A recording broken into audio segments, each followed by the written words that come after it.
دوستان خوش آمدید به کانال پخت و پزهای خانگی. ما امروز همراه بیسکویت تیار میکنیم. بسیاری زنها خواهش کردن که طرز تیار کردن بیسکویت را با راه آسان نشان دهم. ما باشه امروز بیسکویت تیار میکنم.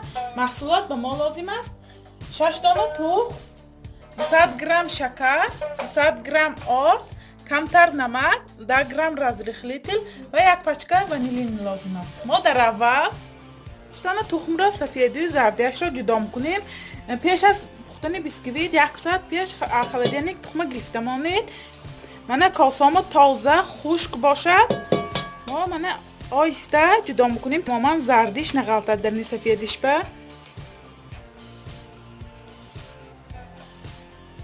من سفیدی زردیش را جدا کردم. اکنون با میکسر یا بلندر لد میزنیم تا سفید شده نشه.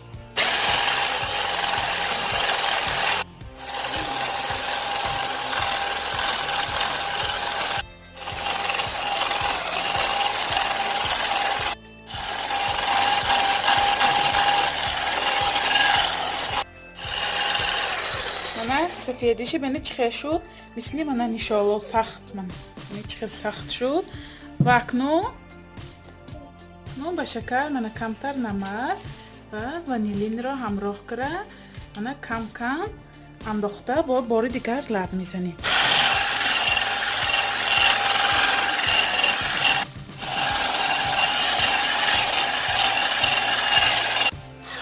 من شکر را نیز همراه کردم. من ببینید چه سخت.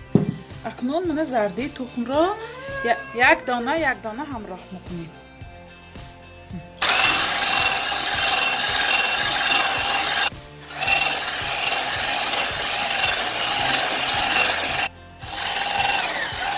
من همشه خوب لب زدم و اکنون با آرد رزریخلیتل همراه کردم. من خوب همشه آمیخته میکنیم. آرد قطعی ما همه آرد را نمیپرتاییم برای که در این خمیر ما آردک نمانه درده نزنه. نیم تشه همراه کرده آمیخته میکنیم. 4-5 قاشق کرده بالا پتکه یک طرفش شروع آمیخته میکنیم. همه آردک انداختیم شروع آمیخته میکنیم. ببینید من خمیری ما وزدوشنی شد. ببینید چقدر تیار شد. همه بسیاری زنها درباره پدیام نکردن بیسکویت ها بسیار سوال دادن که پدیام نمیکنه بیسکویت ما. خمیر چقدر شود باید وزدوشنی شود. قالبی من 25 سانتی متر بودم با من 6 دانه تخم کردم. یعنی شما 20-22 سانتی متر باشه میتونید 5 دانه تخم کنید. اگر شما 6 دانه تخم کنید خیلی پدیامش بسیارتر شروع میشه و پدیامش گشته نبراد درونش خام میماند. برای چی؟ برای آنکه شما 20-22 سانتی متر باشه شما 6 دانه تخم کنید و خیلی پدیامش میبه دارد و نکه درونش خام میماند. سنی اتفتان گرید گشته پدیامش میشیند. همین سبب همین نار مقدر همین محصولات کنید به نهایت پدیامای بیسکویت خوش را برآمده میگیره. همین در نظر گیرید اگر 5 دانه تخم کنید گر 150-160 گرم آرد و شکر همراه کنید که 6 دانه تخم نکنید اما پدیامش درونش خام میماند. انا همین سبب من قالب کو میگیرم خوش رو کرده.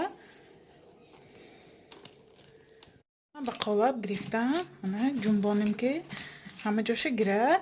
اکو در وقت پختن ما تماما بیسکویت گرادوسی بلند نمیمانیم. همین 160-170-150 همین تفتانتان بلند باشد. همین 150-60-70 بپزیم.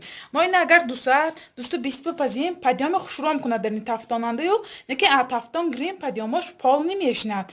برای همین 160 بمانده در مدت 40 دقیقه تیار میشد. وقتی همین دخابکه به بیسکویت ماندیم تا پدیام داده سرخ شدن ما تماما در تفتانه نمیکشاییم. این بعد تماما هوا دراندنش در کار نیه. همین بسیار وقتی خوشرو پدیام کراست که بعد در تفتانه کشاییم یک بار هوا درامده پالن پدیام های همون دادگیش میشیند. از سببی ما اینو بسیار میکسر که لد زدیم تخمش هست بسیار در پیامش میشنادن مینا در نظر گیرید به نهایت بیسکویت‌های شما خوشرو پیام دادن گیرد من به 160 درجه به مدت 40-45 دقیقه میگذاریم. نه چگونه میبینید بیسکویتی ما هم پخت. نه با چوبچه میبینید که در نچخه پخته است. نه میبینید تماما نچسبید. نه تماما پیامش نشیشت. اگر ادخوابگاه گری پیامش ند پالی من اینجاش تایی میشه پیامش دیگهش من میبینید تماما پیامش نشیشت. از چپ کریم ببینیم چقدر تیار شده است پشتش.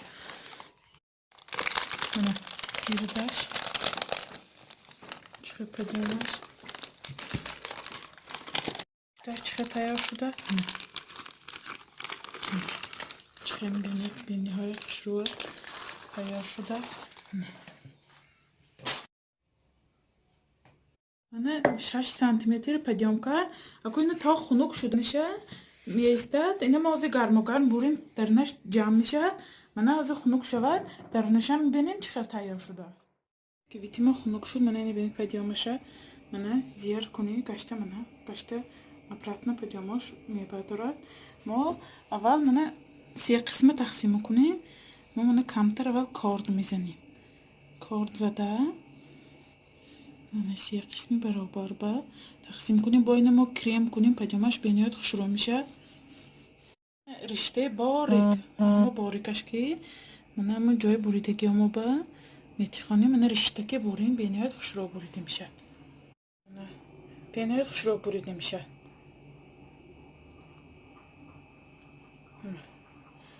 که درنشیم ببینیم چه شده است. نه درنش چه سب سفیدی من یکانجاش خام نیه به نهایت من خوشرو پخته است. من چگونه میبینید بیسکویت های ما هم من کاجاش به نهایت خوشرو تیار شدن.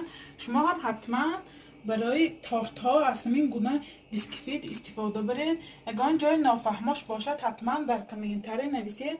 من به سوال های شما دوستان حتما جواب میدیم. کانال ما را دستگیری کنید، پادپیساتیا کنید و یار دوستان را دعوت کنید. خیر تا ویدیوهای آینده در پناه خدا باشید.